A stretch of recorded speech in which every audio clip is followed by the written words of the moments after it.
তো 25 বছরের এই ভাইটিকে উদ্দেশ্য করে আমি বলতে চাই যে স্বাধীনতার পরে এই প্রথমই জামাত বাংলাদেশে বিরোধী দলে আছে।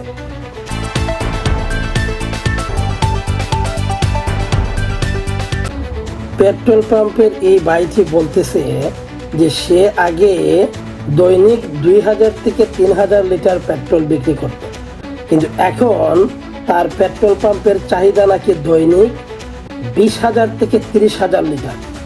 আবার আরেকজন ভাই বলতেছেন যে তিনি 25 বছরের ইতিহাসে এটাই প্রথম যেই লোক 50 টাকা বা 100 টাকার পেট্রোল নিত, সেই লোক এখন ট্যাঙ্কি ফুল করে পেট্রোল নিতেছে এবং একই লোক দিনের মধ্যে কয়েকবার এসে পেট্রোল নিতেছে। তো 25 বছরের এই ভাইটিকে উদ্দেশ্য করে আমি বলতে চাই যে স্বাধীনতার পরে এই প্রথমই জামাত বাংলাদেশে বিরোধী দলে আছে।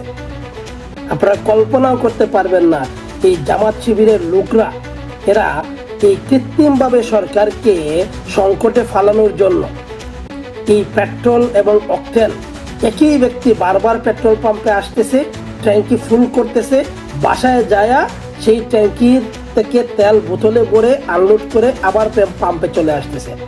দেখেন, একটা লোকের যদি মোটরসাইকেলে যদি আগে 1 লিটার পেট্রোল নিত তাহলে তার 1 মিনিট খরচ হইতো সময়।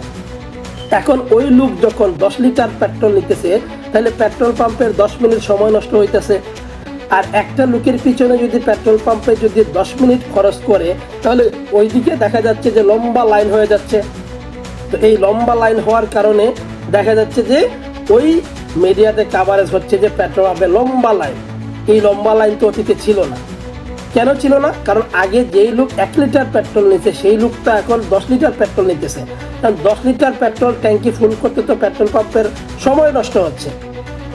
তো এই কাজগুলাই কিন্তু বর্তমানে এই যে জামাত শিবিরের যে লোকগুলা, জামাত শিবির কেন বললাম ভাই, সবাই বলে আমি শুধু জামাতের সমালোচনা করি। ইতিমধ্যে আপনারা বিভিন্ন নিউজ চ্যানেলে আপনারা দেখছেন না যে জামাতের লোকগুলা ধরা পড়ছে যে পেট্রোল পাম্প জব্দ করতেছে, বাড়ির ছাদে ট্যাঙ্কিতে পর্যন্ত পেট্রোল ডিজেল নিয়ে এই জব্দ করে রাখতেছে। এগুলো তো জামাতের নেতাকর্মীরা ধরা পড়তেছে। বিএনপির কেউ তো ধরা পড়ে নাই, আওয়ামী লীগ তো আর দেশে নাই, তাহলে বাংলাদেশে আছে কি? বিরোধী দল হিসেবেই জামাতেই আছে। জামাত এবং এই শিবিরের লোকেরা এই কৃত্রিমভাবে সরকারকে বোঝাতে চাইতেছে, সরকারকে অকার্যিত করার জন্য এই চক্রান্তভাবে এই কৃত্রিম সংকট তারা তৈরি করতেছে যে দেশে পেট্রোল অকটেন নাই। সারা বিশ্বে দেখেন পেট্রোল অকটেনের দাম বেড়ে গেছে। পাকিস্তানে পেট্রোলের এই দ্বিগুণ দাম বাড়ছে, মিয়ানমারে বাড়ছে, পার্শ্ববর্তী দেশ ইন্ডিয়াতে বাড়ছে।